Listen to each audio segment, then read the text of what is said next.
All right, guys. So we're going to read three more games from 50 Key Video Games. We've been starting from the early 1970s and slowly working our way through the years and decades. We've made it to 1998. The first game I'm going to talk about today is Half-Life from 1998. And let's choose the two other games while we're here. Need for Speed 3, StarCraft, The Sims 4, Animal Crossing. Bejeweled, Eve Online. Let's do Animal Crossing because I never played it. I'm trying to read games that I played and I'm familiar with, but hey, man, everyone loves Animal Crossing, and I'm curious to know some developmental history and facts about it. But let's start with Half-Life, okay? This is from page 135. Players, journalists, and scholars have praised Half-Life from Valve, 1998, for many reasons, including its artificial intelligence. Enemies work together to coordinate their attack, and guards follow and protect the playable character. Its art direction, the eerie atmosphere and gritty realism of the Black Mesa Research Facility, as well as its contribution to the modding landscape by turning some mods into retail games such as Counter-Strike. Its narrative was also widely acclaimed, but the common view has never been that Half-Life presents a remarkable story.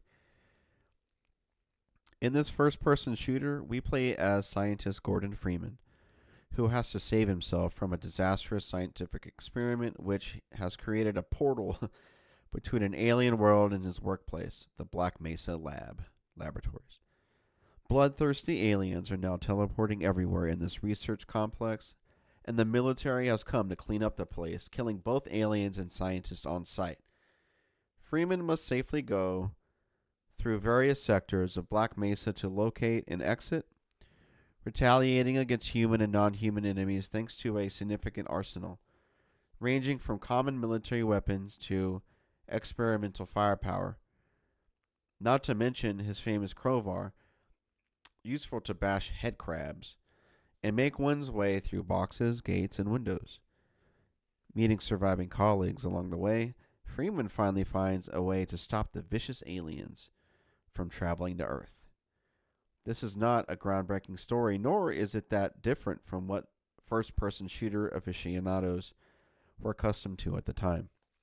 It reminds one of Doom, ID Software, 1993, with its Space Marine having to take care of murderous monsters which, following a technological failure, started showing up on human facilities set on Mars' moons. In both cases, it comes down to saving mankind after science went too far. What is impressive with Half-Life is rather how it presented its story in an area where action games were still struggling to effectively implement narratives. Cutscenes, levels, textual windows, and extra diegetic elements were largely left out of the game. Half-Life rather resorted to devices that contributed to constructing a cohesive space, continuous time, and actional uniformity, thus generating ludo-narrative harmony, in which gameplay and narrative are united instead of clashing with each other or simply being disconnected. Three devices are especially relevant to the game's ludo-narrative harmony: environmental storytelling, mimetic narration, and aesthetics of continuity. In an attempt to weave parts into a whole, Half-Life evolved the first-person shooter genre. All right, let's read the next bullet point. That was the introduction. To understand how Half-Life is a major step in the evolution of first-person shooters, it is important to make a couple of remarks on the development of genres. As a biological metaphor to describe genres, the term evolution has been historically contested in fields such as film and literary studies. Despite this reluctance, Arsenault has pointed out that we should not get rid of it and make the mistake of claiming that genres do not evolve in some ways, and that games are devoid of any generational gap between them. Key first-person shooters such as Doom Half-Life and Halo are not experiments made in isolation from each other, without any family ties. They share a lineage that can be traced in the production problems they all faced and the solutions they came up with. If we argue that for its time, Half-Life exemplifies a form of evolution of first-person shooters, as we do here, we have to identify what solutions it provided to a historically situated problem typical of its genre, and how successful it was in doing so.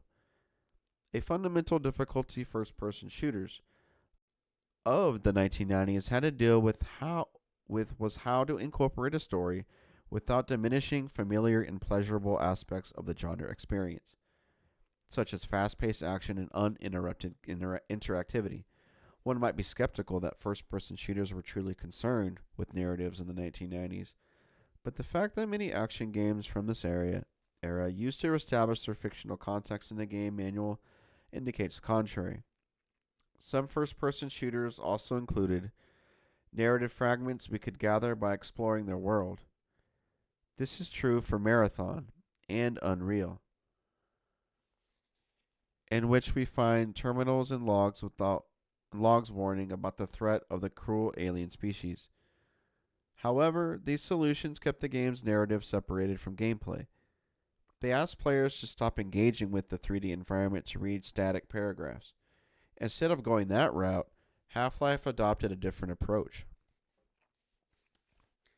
Alright, let's read the next bullet point, guys. And it says, when narrativity and interactivity collide. Environmental storytelling. Half-Life's ludonarrative harmony is well served by its environmental storytelling. As an alternative to the usual opening cutscene, the game begins with a fairly long sequence in which we are free to move and look around as Freeman takes a tram ride in Black Mesa's underground facilities to go to work. A robotic voice greets us with safety measures and factual info about Black Mesa while the tram traverses various sectors. Heavy hydraulic doors close behind the vehicle as it slowly sinks into the depth of the facilities, isolating us from the rest of the world. If we are attentive to what is outside the tram, we might get a glance of radioactive pools, gigantic pistons producing lightning bolts, and machines welding steel and transporting crates. This early sequence gives us a certain responsibility in discovering Black Mesa and learning that it is a highly dangerous place where top-secret projects are conducted. It is not an ordinary narrative exposition since the game encourages us to seek out environmental details, immediately fostering an attitude typical of gameplay. After the tram docks at the Anomalous Materials Laboratories, we can run, not walk, around the entrance hall, the dining, locker, and computer rooms, as well as through numerous corridors while characters speak to Freeman, reminding him that he's late to the test chamber and he has to get his hazard suit. This is how the first objective is transmitted. We may ignore the security guards and scientists we stumble upon, but if we are confused, it is probably because we disregarded what they had to say. We are not reminded of our goals in any other way. No textual message urges us to get back on track. Nothing interrupts us from our exploration, besides walls and locked doors. The first few moments of the game hence undermine the dichotomy between spectatorship and interactivity, narrativity and gameplay. Instead of merely receiving info about Black Mesa and what our objectives are, we have to work to obtain some of them by examining places, moving around, meeting characters, and listening to them. Even before handling weapons and fighting enemies, we are presented with a certain degree of ergodicity. Thanks to the environmental storytelling. The next bullet point is mimetic narration. The next one after that is aesthetics of continuity. And the conclusion. As I've noted before, guys, I'm not reading every bullet point because I want you guys to check this book out. And that's it for Half-Life. Let's move on to the next game, which is Animal Crossing. Let's read about Animal Crossing. Curious about this. Page 21. Animal Crossing from 2001. Intro. Nintendo GameCube's Animal Crossing is cute. Seriously cute. Overwhelmingly cute. It is a game in which you play a stylized human with a giant head and big eyes who, as a mayor, looks after a village full of anthropomorphic animals. As a player, you can chat with villagers, exchange gifts, plant trees, flowers, collect bugs, fossils, and fish, and design and style your home. The gameplay is one which lends itself well to practicing cuteness, and that's what this chapter is about. And no, this chapter won't try to make the argument that it was the first cute game, nor the best cute game, but rather simply that Animal Crossing is cuter than Mario in a Tanuki suit, and we should talk about it.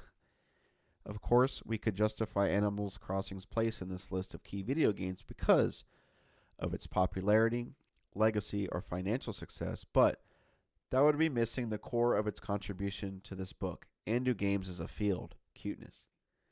In 2001, the top 3 Metacritic titles as listed on their website in 2021 were Tony Hawk's Pro Skater 3, Grand Theft Auto 3, and Halo Combat Evolved. And while these are legendary games to be sure, they aren't cute. In a market which was dominated by extreme sports, extreme crime, and extreme violence, there's Animal Crossing, the antithesis of extreme anything. So why should we, as game developers, scholars, and fans, care about Animal Crossing and its cuteness? This chapter makes the argument that Animal Crossing provides a unique gameplay experience and aesthetic which, on a deeper level, represents resistance to a dominant culture that mocks to rides and dismisses cute things. This game affords us an opportunity to pick apart why our cultures and societies scoff at all things adorable. To do this, I used Judith Butler's idea of gender hierarchies to break down and discuss how cuteness became synonymous with not being taken seriously and how this is rooted in hegemonic masculinity. Using this paradigm, we can see how and why Animal Crossing's gameplay and aesthetic stand out from other titles released in 2001 and continues to stand out, and why it matters for the development of game genres. Let's do the next bullet point. What is cute, and how is Animal Crossing cute? Before we can move on to discussing the larger implications cuteness has to games as an entertainment medium, we first need to define what we mean by cuteness. Starting with the biological definition, Konrad Lorenz described the baby-child schema, what the hell is this?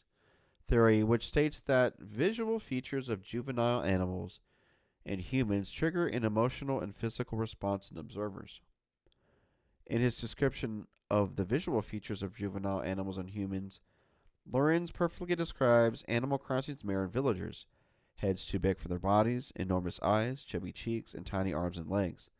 Scholars of cuteness, and I am happy to say they exist, say that humans respond to cute features by either reading the baby-like mien as weakness and subsequently feel the urge to protect the creature, or reading the countenance as whimsical and want to play with it. In the case of Animal Crossing, both reactions seem appropriate, as players of the franchise feel an emotional responsibility toward their villagers, and an invitation for social play among them. Not only is Animal Crossing cute in its baby-child schema, representation of characters in the game, it is also cute in its gameplay. The most literal example of this is when an animal villager catches the flu. The villager will ask the player character to fetch the medicine, which, given the above discussion of how baby-like cuteness inspires caregiving, causes the player to care for the physical well-being of the villager like a parent would for a child. Abstracting from this, all fetch quest villagers ask the player to complete can be seen as caregiving tasks, taken on simply because the player feels an obligation to the safety and well-being of a lump of very cute polygons. That is to say, there is no direct reward for completing fetch quest. No armor unlocks, no level progression, no new area on the map. Just the satisfaction that you helped an adorable virtual animal in need, and perhaps they like you a little more. Whether or not a villager likes the player can be important to gameplay, because if they don't, there was a potential that they could move away and thus deprive the player of their cuteness. On a deeper level, the structure of the play experience in Animal Crossing invites whimsical playfulness. Instead of having a strictly linear progression of in-game activities, quests, and missions, the game uses a real-time clock to advance the game according to the time of day, month, or season. Any pressure to complete tasks players may feel is not due to competition with other players or game NPCs, but due to time-sensitive activities, like fishing tournaments or collecting unique holiday items during their respective seasons. The latter time pressure example was actually a source of a family-wide argument in November 2002, as I refused to attend our family Thanksgiving dinner. I preferred instead to complete all the Turkey Day themed tasks in Animal Crossing. For concerned readers, a compromise was struck and I successfully negotiated bringing the GameCube to Grandma's house, so don't worry. Competing against time in this game does not necessarily take the form of a time trial, but rather the form of having windows of opportunity. The game's open and flowy structure affords the player the opportunity to do what they like in game, and instead of punishing them if they run out of time like in racing games, the window on these opportunities merely closes with an invitation to try again the following year. This structure is whimsical and reinforces the cute aesthetic through that whimsy. Players complete activities not according to when the game instructions, but according to their whim. Further to this idea of whimsical cuteness, if a player attempts to cheat the game by resetting the GameCube's internal clock, the only punishment is getting yelled at by a mole named Mr. Rossetti. Now, I don't want to minimize how unpleasant Mr. Rossetti is, because his scolding does not make cheating players feel awful for cheating, but in terms of game punishments, it is still pretty cute. Alright, so that's all I want to read of Animal Crossing, guys. Again, like I said, I'm not going to read every little bullet point. The next video game I want to talk about in this book is Grand Theft Auto 3. I want to do this one because, like many, I was blown away by this game. Let me drink some water. The third video game I'm talking about today is Grand Theft Auto 3 from 2001. This is on page 123 of the book. Let's read. Released in 2001, Rockstar's Grand Theft Auto 3 would change the landscape of video games in significant ways. Excuse me. Sorry. Immensely popular, with more than 14 million copies sold, GTA 3 has also found critical acclaim. It frequently appears on lists highlighting the greatest games of all time. For example, Evan Narcisse sees a paradigm shift resulting from the release of GTA 3. Video game level designs were like hotel floor layouts before Grand Theft Auto 3. Opulent rooms that you enjoyed immensely while in them, but connected by dreary hallways of necessity, writes Narcisse as part of Time's 100 Greatest Games of All Time from 2012. I think this is a quote from him. Quote, "What Rockstar Games' open world revolution gave players then was an estate, one where you became a demigod of chaos without consequence. GTA 3 turned PlayStation 2's everywhere into rolling vistas of possibility where the ID could run free, and even the drudgery of getting around was a thrill." End quote. Despite its innovation, at its core, GTA 3 is a conventional game about revenge, betrayal, and the American dream. Set in Liberty City, inspired by, if not based on, New York City, the game's main character, Cloud, he is not named until he appears in GTA San Andreas, is initially betrayed by his girlfriend Catalina, resulting in his arrest. On his way to jail, Cloud escapes, setting off a series of missions that sees his rise through the ranks of the Mafia and other criminal syndicates as he seeks revenge against Catalina and all those who have betrayed him. offering a series of missions alongside of its built-in freedom to simply explore. GTA 3 tells a story of a crime-ridden community, the worst place in America, being overrun by corruption, violence, and despair in your effort to bring order and stability into that community by any means necessary. Let's skip. What's the next bullet point? It says virtual sandbox. Let's see. Yeah, let's read virtual sandbox. Describing it as a masterpiece of interactive design, as creating a highly traversable space where players are offered a world of unscripted, performed free play within a highly articulated place. Sorora Murray argues that while GTA 3 prompted debates about racial and gender representation and, at times, hyperbolic discussions over violence, its spatial and temporal organization embodies the most transformative and powerful intervention in game design. GTA, through a simulated, realistic sense of space and time, conveys an expansive sense of place. A player's ability to act within a gaming environment is made palpable through the successful combination of image, tactility, and sound, writes Murray. It represents a compelling human-computer encounter between informational space and lived space. While the game's narrative and remixing of long-standing tropes of Hollywood were compelling, and its construction of a world defined both by detailed 3D renderings of space and place, each of which sparked clear connections to understood geographic signifiers and by the freedom to move, explore, and otherwise make choices at the push of a button, was truly revolutionary. Whether stealing an ambulance, walking the streets of Liberty City, or starting up a side mission, GTA 3 changed the gaming world by providing ample choices and freedom alongside of its structured narrative and clear objectives. Structured and unstructured, non-linear yet propelled by the completion of missions, offering a clear rendering of space and the freedom to either go on a murderous rampage or simply drive around the city to go see the sights. GTA reimagined interactive play. Scholars and gamers alike have celebrated the game for its design, for its aesthetics, and for creating a world defined by freedom and movement.